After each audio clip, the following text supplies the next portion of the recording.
Elintarviketukku Rikaisen juuret juontavat Sastamalaan Rikaisten kylän Ryömän tilalle.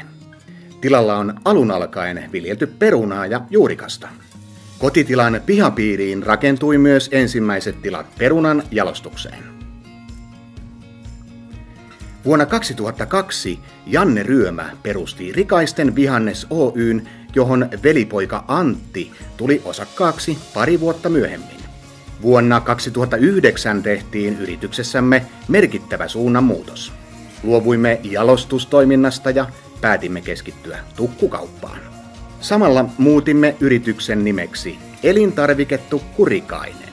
Päämarkkina-alueen siirtyessä yhä selvemmin Tampereen ympäristöön muutimme Pirkkalaan nykyaikaisiin ja tehokkaisiin toimitiloihin vuoden 2015 alussa.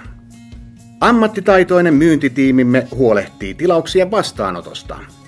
Ja uudet toimitilamme mahdollistavat myös asiakastilaisuuksien järjestämisen, erilaiset koulutukset sekä tavarantoimittajien esittelyt.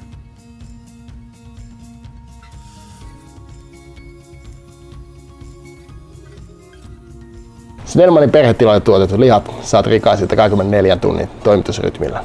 Valmiiksin tuoreet ja vastapilkotut kasvikset nopeasti ja joustavasti Rikaisilta.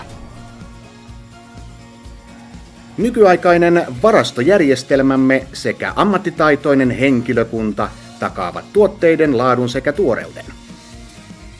Kattavasta tuotevalikoimastamme asiakas löytää kaiken tarvitsemansa.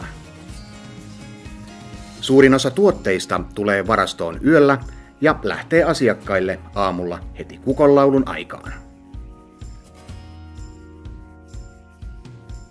Myös keskeinen sijaintimme Pirkkalan lentokentän kupeessa mahdollistaa nopeat ja joustavat toimitukset ympäri Pirkanmaata, Satakuntaa ja Hämettä. Toimintamme perustuu tuotteiden tuoreuteen ja laatuun sekä nopeisiin toimituksiin.